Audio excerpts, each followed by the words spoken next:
Welcome. It is time to get back to these monthly updates. Even just taking a month off feels like forever Mm, since we did this. So, hi, Andy. How are you? I'm well. How are you? Yeah, good. Thank you. All settled in Edinburgh now. It was a big move over the summer, but ready to go. And we have got something a little bit different going forward, which we will explain in a second. So, for those of you that are joining, welcome. Um, Please do say hello in the chat. Sorry, Jake's already there saying excited for the new format. So, first one in, Jake. Thank you for joining us. Should we just get started? Let's Let's get dive in. started. Let's do it. Yeah. So, welcome. My name is Luann. I am a marketing consultant, a social media trainer. You can connect with us both on our LinkedIn here. All the links that we've put in throughout the slide deck today, I will pop into the chat afterwards. So, don't worry about taking photos with your phone and things like that. So, my day job is mainly working with clients, supporting them to make better decisions about social media. I deliver a lot of training on the topic as well. And we're both going to talk about books today. So I'm writing books, Andy's been writing books. Lots to share with you. Indeed. Yeah, although you have multiple plurals of books, I just Yeah, have one plural, yeah, two books. So there we go. Two is definitely enough. Hello, yeah. everyone. I'm Andy. If we've not yet met, I've spent my life doing social media and building businesses, starting off in very small businesses. So using social media as the way to grow a very small business into something that became rather big and then got bought by Adobe. So now leading product and go-to-market stuff for one of the world's biggest businesses, which is very, very interesting and a very interesting context switch, which has given me a whole new, renewed perspective of how to use it at scale. So, yeah, and that's why I think we've started to move towards this format to really go deeper into what these changes actually mean and the implications and what we can do about them. But before we get into that stuff, a little trip down memory lane. Yeah, this was a screenshot from our very first session exactly 5 years ago in September 2020. So we took some time over the summer to reflect on this. We've been doing this for 5 years. I took on the task of taking those 5 years of transcripts from our videos, which was 50 hours, and with the support of AI, of course, ran it all through to look for what have we been talking about, what were our key themes, maybe what did we get excited about and didn't take off, what did we underestimate perhaps. And there was some common themes to the last 5 years which we are going to run through today. But if anyone does want to read the review, you can. The link is there. I will confess I didn't go back and watch the first episodes because there's nothing worse than watching back early presentations or hearing your own voice, but they are all there on YouTube if you want to have a look. So we've been doing this for 5 years and we thought we'd switch it up a bit. Too right. Well, two things I like about this. Well, I don't really like. One, it looks like COVID times were hard on both of us based on that skill. Not Yeah, the most flattering still I've ever seen I in our life. tried. Yeah, And I love the fact that you've screenshotted it on stories is finally rolling out as if we were excited about yeah. LinkedIn stories. Yes, exactly. That was one that definitely didn't stick around. Anyway, let's get into it today. The plan Yeah. for these every month will be a little bit shorter than the kind of the full hour that we always use up. So we want to get right to the heart of the matter. So the real trends that are shaping social media. Of course, we're going to touch on some critical updates that you need to know, but we're not going to track through every single update one by one. We're really going to think about what do all of these changes actually mean and how does this help us understand the direction of social so we'll be better equipped to pivot our strategies, double down on stuff, whatever it will be, in order to create the biggest impact. And that really is what the focus is today. That QR code, this is a bit of a QR code frenzy, so I apologize. That QR code will allow you to get access to the slides. So we want to make sure you have access to the slides after it. So if you want them emailed to you, just scan that and we'll get that done. Right, Luann, you want to jump in? Yeah. Yeah. So, taken from the 5 years of doing this, we kind of pulled out these core themes. So, that's what we're going to run through today. And the first one is, of course, that there has been some big shifts in the social media platforms. When we started doing this session, TikTok was still very early. Twitter was still Twitter, not X. It wasn't owned by Elon Musk. So there has been some big shifts over the way. But what we wanted to round up today was really the importance of showing you that the platforms are required to report on their monthly active users. It is a EU requirement, so we've got some latest data. But where are we in terms of the platforms and what people are downloading? And it always actually surprises me, these kind of app reports of people still downloading, because it's like, when did I last download a new app? I guess it's when you update devices as well. But we've seen quite a shift in terms of downloaded apps over time. We are now talking about AI within the world of social media. And in August, ChatGPT was the most downloaded app, taking over from TikTok and Instagram and X as well. So that is a key shift for us. And it is something that we're not going to talk about in pure generative AI terms, but how it affects and impacts the world of social media is certainly something we will keep talking about. As I said, these EU usage statistics. Throughout this slide deck, we have made sure, for those of you who, like me, like to know the sources and the links, you can find all of them within the slide deck if you want to dive into the data afterwards. It's all publicly available information. We don't have any secret sources or insider information. We take it all from various different sources around the web. So what we can really see here, if you were to look at it, is that there is differences between countries. And as a summary, Instagram is growing faster than Facebook, which is quite fascinating. And over the last couple of days, both Mark Zuckerberg and Adam Mosseri have announced that Instagram has now reached that magic 3 billion active users. So very much creeping up on Facebook, and in fact, continues to grow faster. LinkedIn also continues to grow here. LinkedIn is a different one because they don't normally report on their stats, but they have to for EU requirements. We know that they now have 1.2 billion users overall, and that there is growth across the EU and country by country. The reason for sharing this is because we do think data insights are valuable. Some of you may be operating across more than one country. We tend to find that most reports we look at are either US specific or UK specific, but if you are working across other areas, do go and look at the data, because there is variables in terms of the platforms that are used in different locations and your opportunities for kind of advertising reach as well. Some key feature updates, as Andy said, we're not going to go into all of the feature updates one by one. I share them in the weekly email. You will pick those up if you're reading Social Media Today and TechCrunch and things as well. But we just want to highlight the ones that we think you need to know about. Not that you necessarily need to action straight away, but just in your mind, know that these are happening. And this is a big one. Instagram adding a repost feature. So this has been around a few weeks now. I think this was very welcome by a lot of people, having that one tap, being able to repost. What I've been working with clients and training conversations on is the key questions like, who will you repost? What will you repost and why? And have you got a bit of a plan for that? And then how will you engage with content that gets reposted? For example, it's a nice one tap thing, but don't forget that you do need to think about this behind the scenes as well and have a clear purpose for it. I've also worked with organizations that have multiple accounts. I know some, looking at the names, you know, you do have multiple accounts within your organization and institution. This could be one of those key ways of actually integrating your accounts as well. Like some of you have got core accounts and then kind of sub accounts. This is a really nice feature for kind of cross-pollinating your content to your followers.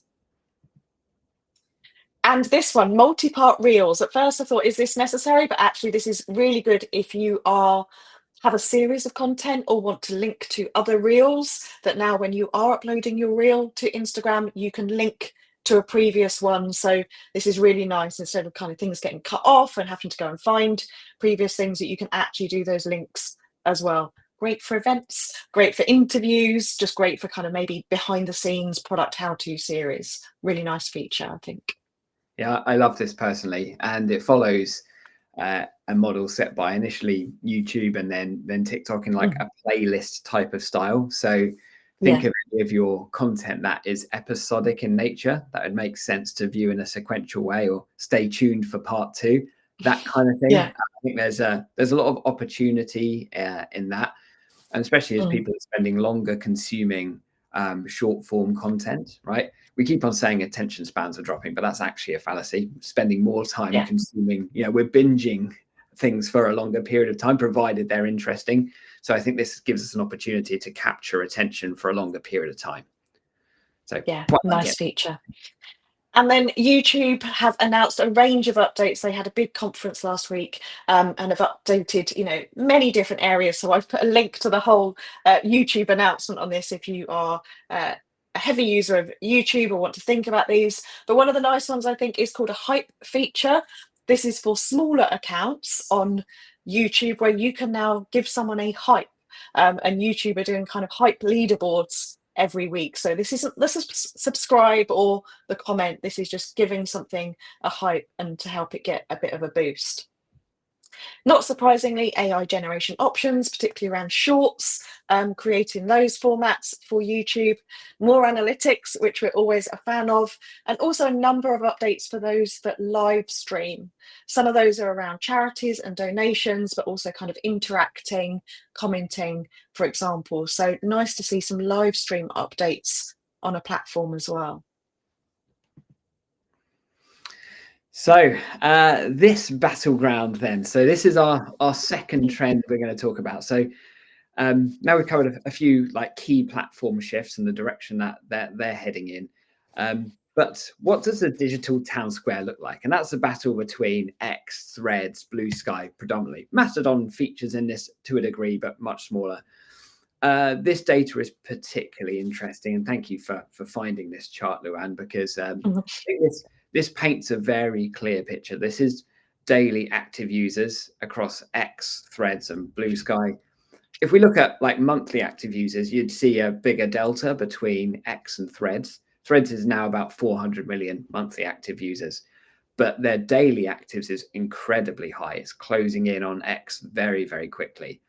And it also kind of paints a picture of Blue Sky where it's kind of found its niche. It obviously got a lot of excitement initially. And, typically like we see in a hype cycle, it's like, oh, this is amazing. Then the kind of trough of disillusionment, that's usually called in the hype cycle. And then it finds its normalized baseline. Blue Sky is not going to be this is my opinion, but rather than, I shouldn't talk in facts, this is my opinion, but I kind of see Blue Sky becoming a significant player at scale. It might well be valuable for a particular niche that is relevant to you and your audience. It's definitely worthwhile doing that research, but it's not a scaled platform.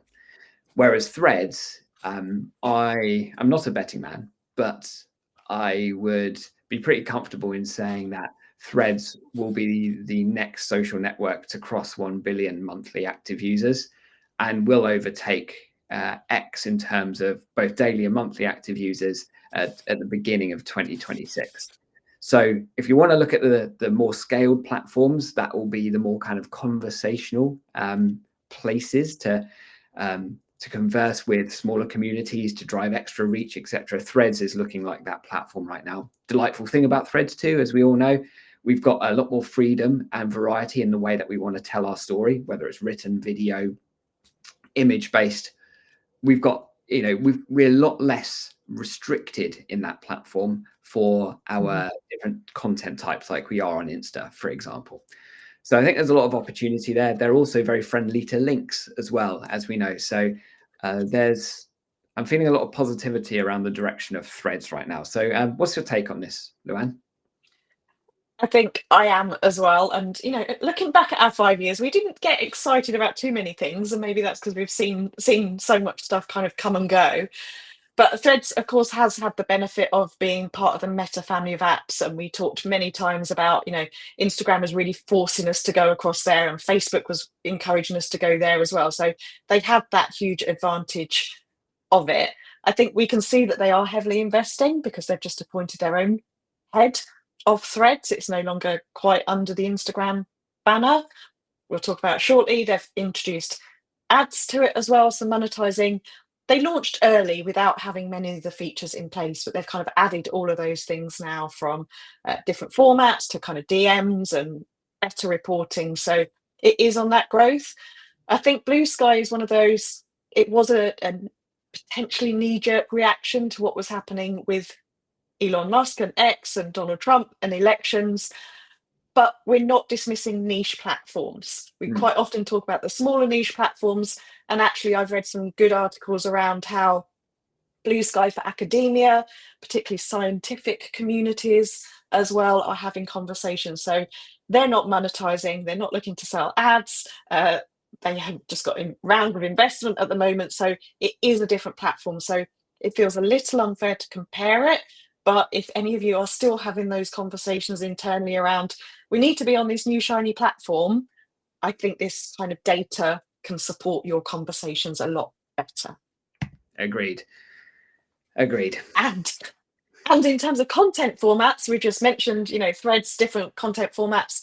There is no denying that a key theme, and it's here to stay. We can firmly sit on that as a concept. This is a report from Metrical around social media trends. They've actually got a really good report specifically around short form video as well.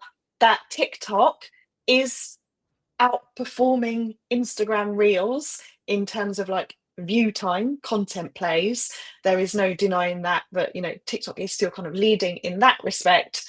But there is a difference between Instagram Reels and Facebook Reels is in there to a certain extent, but we tend to see the data based on Instagram, TikTok, and YouTube Shorts as well. There's kind of variations of what we would call performance data across the platform, depending on the size of your account, the nature of your content. They all kind of win in different ways. But for content plays, according to this report, TikTok is the winner. But the one that does win for reach is YouTube Shorts. Significantly, they worked this report based on impressions per follower. YouTube far outreached TikTok and Instagram Reels on this metric. So I think this is really useful to think about. You can't just take one report to get your answers. You've got to think about what are we trying to achieve, and then kind of find those benchmarks and insights to support it. Going for reach is very different than going for engagement.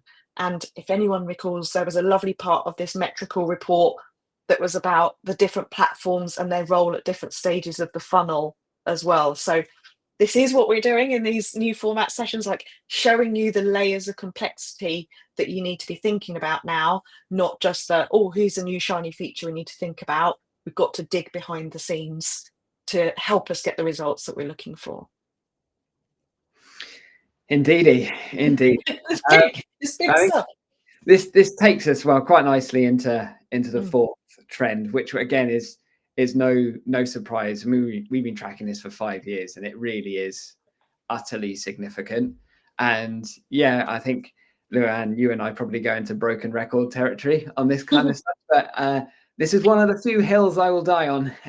Is how important collaboration is into our broader content strategy, right? So we've got some wonderful platforms that are giving away a huge amount of reach, as you've seen, impressions per follower, way above that kind of baseline of 1, which means that it doesn't really matter about followers anymore. We can gather a whole load of attention on our content, provided we use the right format, the right type of content, make sure it's interesting, targeted correctly, and on the right platform, right? So we've got all this wonderful opportunity to reach new people. Great.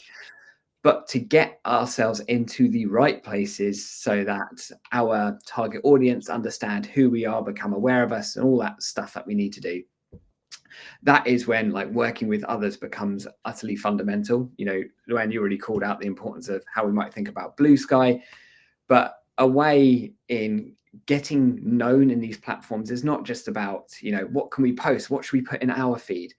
And, I would really look at this as maybe I'm on my own with this one, but for all the content strategies I would ever think of, I would always think about an 80-20 rule, where 20% I would think about the stuff that I create, we put in our feed, and 80% I'm thinking about who can we work with, where are they, what the message is, all of that stuff that's going to help us to appear in other people's feeds. That's the 80% I really care deeply about.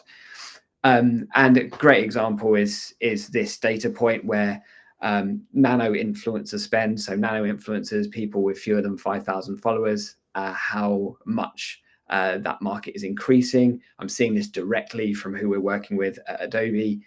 We used to only work with the world's biggest creators, and we still do. You know, we work with Stephen Bartlett, Grace Beverly, and some of the Ali Abdaal, all the big names, right? And you know, that's fine to a degree for a certain stage of company.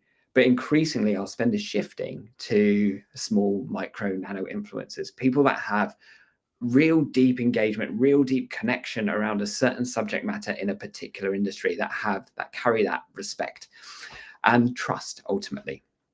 And that's really interesting, where we're starting to see an increasing range of spend going to that area of the market. That's reflected by all of the updates that YouTube are making, that Luann, you just spoke about, because they're pivoting their business to support this, the kind of broader creator ecosystem, which is in turn creating a rich stream of opportunity for us as brands, of more creators coming to these platforms, building their audiences, you know, in both massive platforms like YouTube and also in more kind of niche platforms, be it Substack or Blue Sky in this instance. Lots of opportunity here for ways that we can work with people, even when we don't have massive budgets. So depending on the stage of your business, hugely important. And the way we think about working with creators actually isn't just about, like, you know, paying someone to post about us. There's an element of that, but thinking beyond this into, like, yeah, who can we collaborate with? You know, it might be unpaid, but how are the ways that we could support people through mutual benefit, not just paying them? But also, interestingly, this is a brand I've spoken about loads about on LinkedIn. They're an AI meeting assistant. The tech isn't that exciting, right? Draws some conclusions off the back of some meetings that you do. Fine. And there's a million other products that do similar kind of stuff. But the reason they are so well known is because they understood what their audience cares about, firstly, because they know who their audience are, which is, you know, people like you and I, people that are doing meetings all the time, knowledge workers ultimately, and they make jokes about the world of knowledge work and the realities of it. And not only do they understand their audience, they realize that to make their content work, and this is a LinkedIn company page, because we always said LinkedIn company pages don't work. And I've said that a lot, and I'm guilty because I'm wrong. You know, LinkedIn company pages can work, provided that the content is good and the content is heavily differentiated. So the way that they've worked with creators is that they've employed them. You know, they found people that were doing well in their little space, their corner of the internet, had become micro creators that we were just talking about. And they thought, well, rather than just paying them money to talk about us, and that's actually where their relationship with these folks started, they actually said, you know what, we're going to hire you and you're going to run all of our content. And they've seen unbelievable growth on LinkedIn as a result.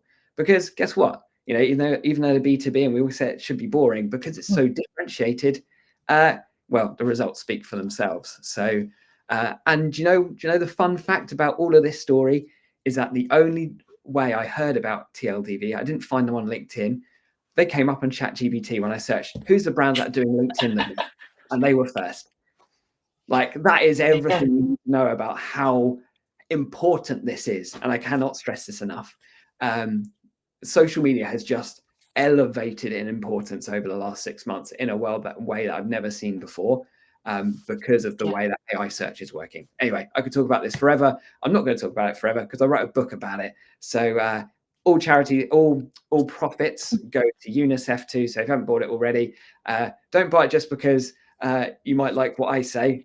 There might be a small portion of you that do. But anyway, buy it there. It's going to put that $7.99 directly in the pocket of UNICEF, and hopefully give you some interesting insights into how you can do all the stuff I've just spoken about in the last 5 minutes in a practical way. Anyway, I'm just going to leap in there. I would say it is a very good book. I had the privilege of reading it before it was published, and in Andy's own style, it is practical, insightful takeaways that you could sit with the book by your side and go, okay, I need to follow these 4 steps, and you can achieve something. So it's really easy to digest and do. It'll be one of those books that sits on your desk and you keep going back to. So yeah, read it.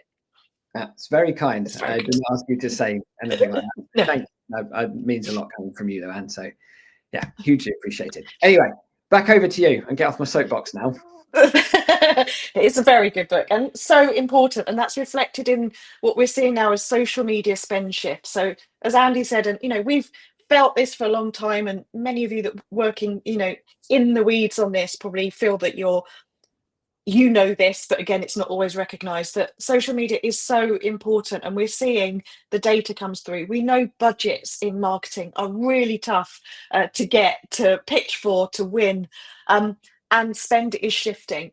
In some senses, not a surprise that things are shifting away from traditional media, but spend on social is increasing organically, paid, on influencers as well, but more so in B2B. The data does say that this is shifting in B2B. So again, if you need any insights, we've put the links to these reports for you, all really credible sources. This is really good. And the fact it's overtaking. This is a really good one. Yeah, overtaking paid search is massive. And I love this. Yeah. This is awesome. This is such a brilliant report. You can download it. It's from Sprout Social. It's about the impact of social media marketing. So it's one of those reports that you come across going, yes, I needed this. There's some great things in here. So it breaks this down, how social media is becoming a bigger piece of the marketing pie, how marketing leaders are reallocating funds from other channels to social. And you'll find within this report, download the PDF. It is gated, but it's free to access, that there is B2B and B2C stats in there as well. So a hugely valuable report, especially if you're coming to your year end and doing those summaries and your own trend predictions and budget pitches as well. This is a really good one for seeing how those budget shifts are happening. Yeah, it's fascinating when you see like how social across organic and paid influencers, like what share of the budget is it taken out? So the higher the percentage, the more budget share kind of shifting away into social. So yeah, maybe this would be a good one to screenshot and send to your boss or clients and ask for a bit more budget. Yes. And just supporting that, again, as we said, we're not going deep into the key features, but there is some things that we've seen the platforms do that support this shift as well. And we've talked about influencers and mentioned these over recent months, but LinkedIn's ad formats around thought leader ads, where you can put budget behind the posts that people do on their personal profiles, whether that's an employee, whether it's an event speaker, whether it's an influencer you're working with, really nice ad format. And I love seeing these in my feed. You can also do this with the event feature as well. So you are all watching, if you're doing this live, the LinkedIn event feature, you can, we haven't done it yet, but you can run ads pre-event, during event, post-event, using that feature as well. So that's a really nice format. And also LinkedIn have introduced kind of brand link. So this is again, them working in partnerships around your ads to get additional opportunities and reach. Nice new formats and different ways of doing it. So if you haven't looked at those and your budget is able to shift, there's some nice formats in there. Agreed. Meta also playing on this. I mentioned it briefly earlier. They have now added Reels and Threads into their options within Business Manager, Ads Manager. Tick those boxes, do the Advantage Plus placements. Haven't seen too many personally in my feeds, but they are available and worth experimenting with if you have Meta budget and you've had success with other formats. And X, we haven't mentioned X for a while. They're doing a few things, mostly around AI, mostly around their premium subscriptions. But this felt like a bit going back in time, where now you can pay for a boost for your post in stream. So we've had those on Facebook for a long time. LinkedIn have got them, every platform's got them, but X are pushing this, maybe because they're pushing the monetization to get people back to their platform, but a quick and easy way to get extra reach, but it's got to be part of that premium subscription. Yeah, indeed. I mean, I don't hate this though. I think it's very similar to what works very well on TikTok, and I personally use that heavily. For some reason, I always feel kind of like shameful saying like, oh, I boosted things on TikTok to help me grow. But no, these are great tools to have around us if X is your thing. I do quite like that. But I guess there is, you're going to talk about ROI in a bit. I think there's the big question. It's like, oh yeah, it might feel good if you got 20,000 impressions and only cost you $50. But like, who were those impressions? Where did they come from? Yeah. Is there any value to it? So yeah, there's that piece to question though. Yeah. All right, I'm going to talk about Your social. topic. Yeah, you'll have heard me waffle on about this before, so I'm going to fortunately not spend too long on this, but it is a very important thing for us to be wary of. And Luann and I were talking just before we started broadcasting today, is that social has, especially in B2B, we all know this, is that it has not been elevated to the strategic priority in an organization that it should have been, right? It is too often in many businesses being like seen as like the admin task to put it out on social. And I'm really hoping that this whole narrative of social search and everything that's happening with LLM based search, the change of SEO and what's happening with traffic overall, web traffic overall, this whole 0-click future that we seem to be accelerating very quickly.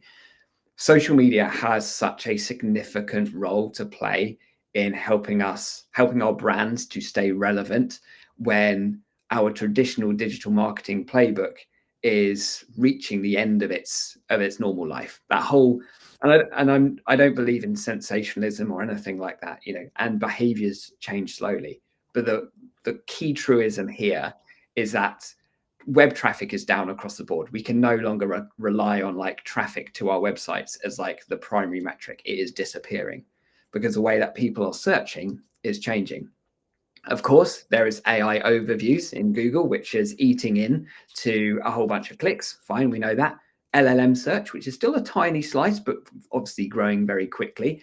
And we know the opportunities that exist in that. We'll talk about Reddit in a bit. But the other piece is that increasingly people are shifting to social media first to search for products and services. So whilst that's more pronounced in younger audiences, in like more D2C and B2C scenarios, less so B2B, but increasingly that is changing.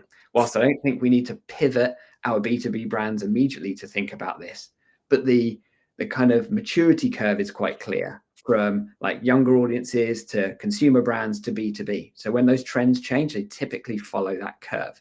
So this is something for us to be aware of, because this is a changing buyer habit. People are going to social first for more and more things to discover products and services. That's the core thing.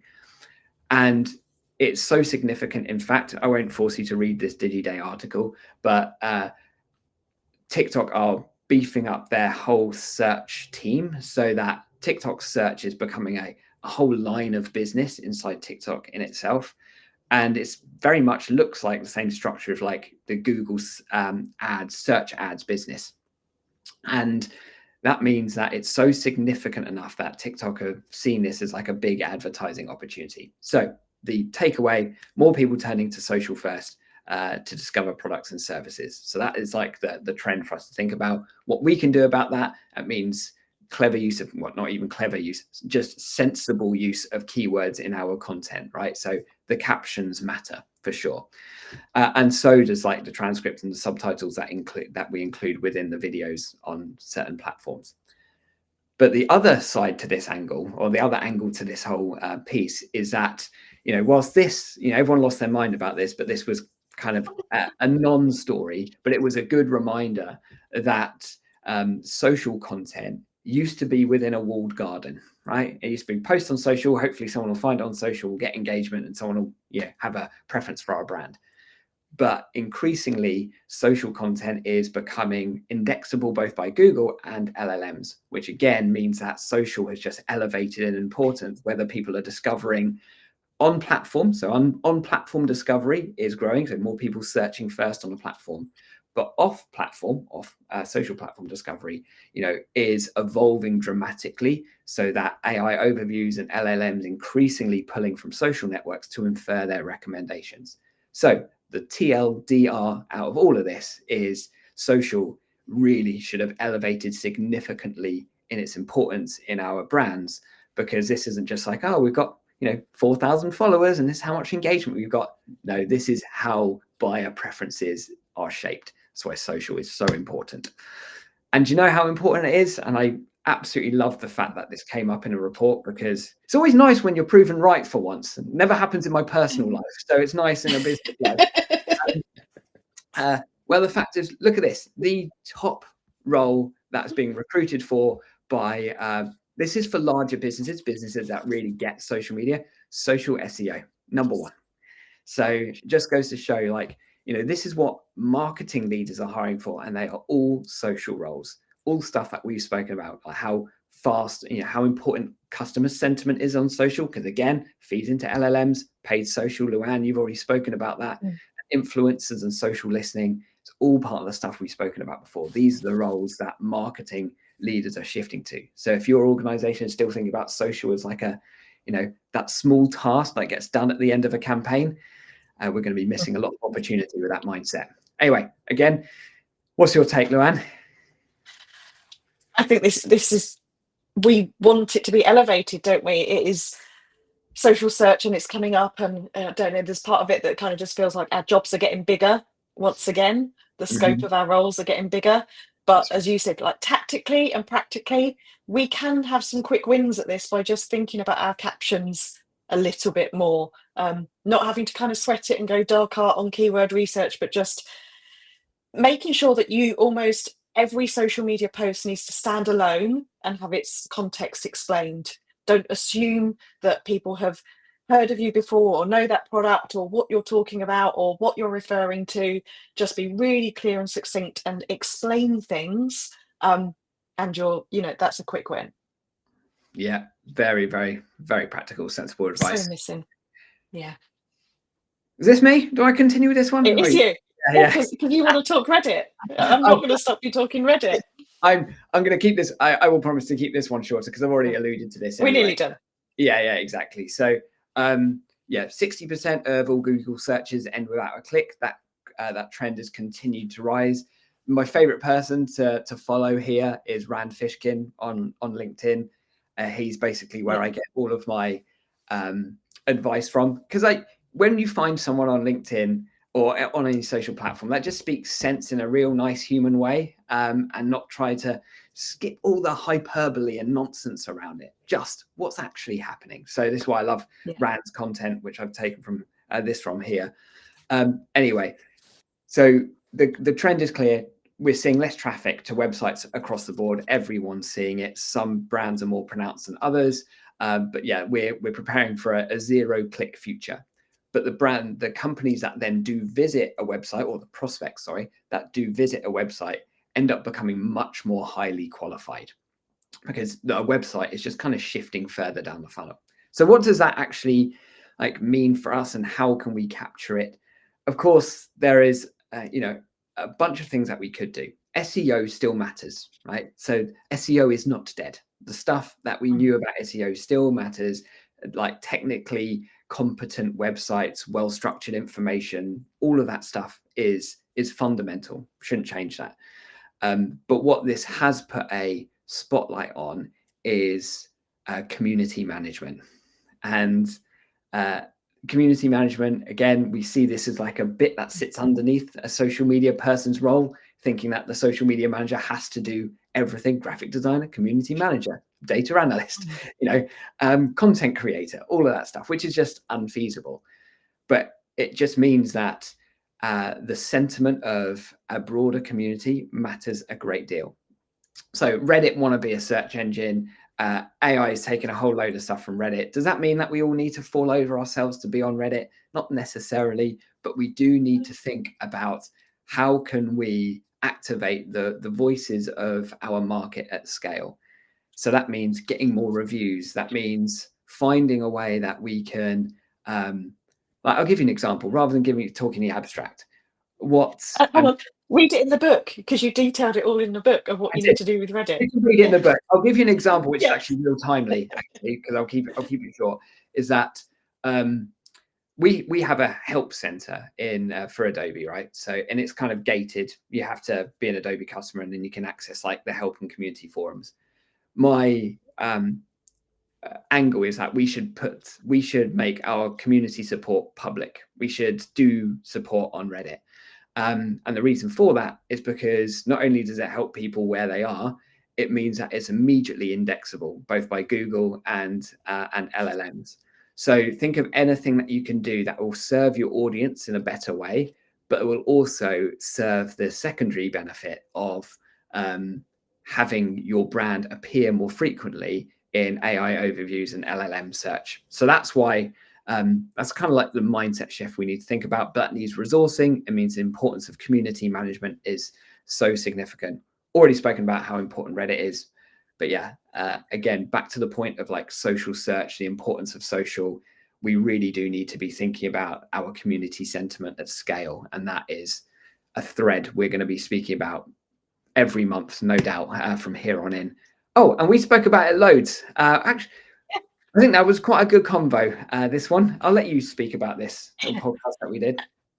For those of you that have been in the B2B world for many years, you will probably hopefully be familiar with Joel Harrison, who's a founder of B2B Marketing.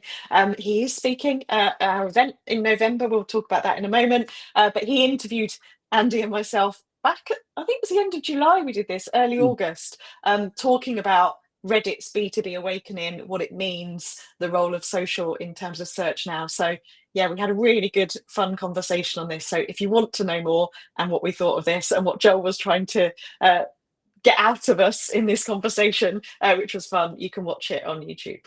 Yeah, he was being very provocative, and you handled that very well, Luann. So, media training. If you haven't had media training, get yourselves some media training.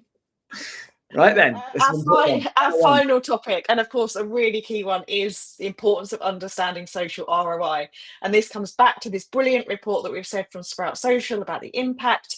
And it says that basically we don't know what we're asking for.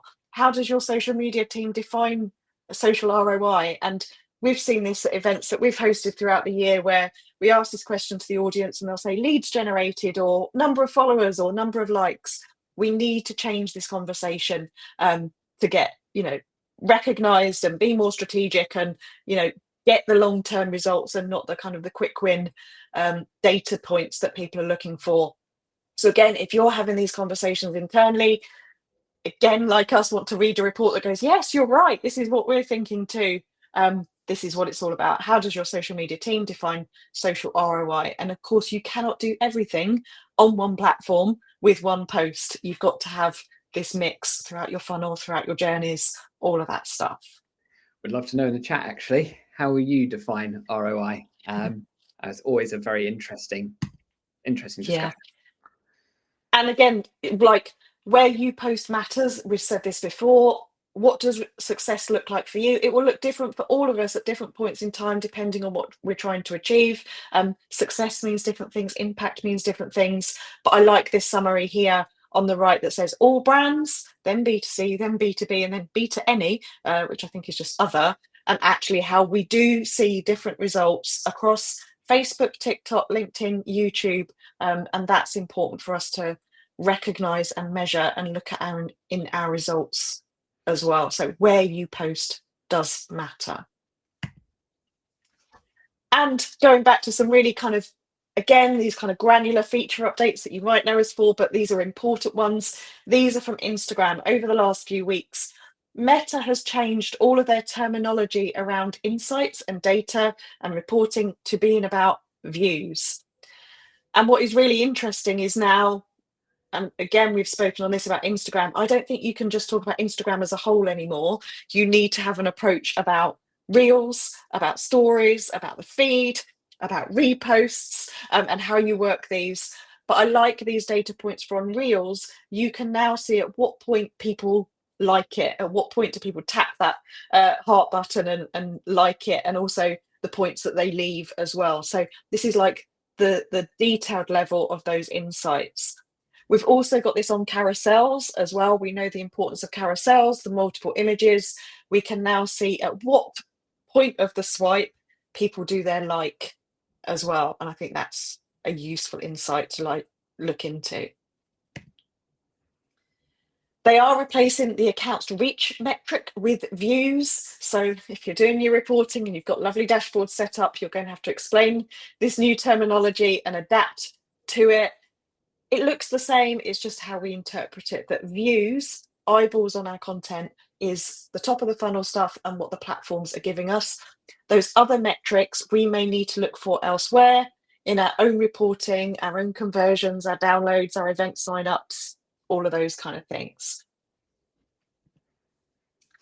And this is the retention one. So a nice, again, Instagram, I think, are really leading the way on adding new, deeper levels of data, adding retention to those insights. So at what point people are really sticking around on your reel and which point are they leaving? And this is really key. We all know that we need to get our message across quickly in the first few seconds. We can't just say, oh, you know, we got all these reel views if actually people only saw the first few seconds of them. That's not going to get the engagement, or they're not going to have received our message. So retention on our content is also key. LinkedIn. Smile, because I really like this one. LinkedIn have also given us some of this new depth of data around post performance. So this is if your post has generated a view of your profile, if it has generated a new follower, that's great. Also now insights for sends and saves. So this is very similar to Instagram, where much more kind of behind the scenes one-to-one messaging is happening, and also saves as well. So if someone is saving your post, I'm personally slightly challenged by that, because I think I save a lot of like competitor stuff or examples that I might lose in training, versus maybe a different mindset for why I'm saving something. But it's a good trigger, a good indicator, and a measure as well. So it's the behind the scenes data that we need to be diving into more and more. And we've done it. We said we wouldn't take an hour. Of course we've taken an hour, but this was a longer back to school kind of September session, summarizing those key themes, which we will keep exploring. So we've listed those themes out for you there. And as we said at the beginning, this is being recorded. So if anyone missed it at the beginning or wants to watch it again, it's recorded. Just go back to the same link. You can get the slides. We're going to keep doing this. So, Andy, the next slide, we are going to do this again in October and November. We usually take December away from doing this as well. So you will find the links for these sessions when we create the LinkedIn event and post it on our profiles. Early Bird ends next week, so thank you to those of you that have already bought a ticket for our real life event in London in November. We hosted it together for the first time last year. If you came along to that, it's the same venue, Bounce in Shoreditch.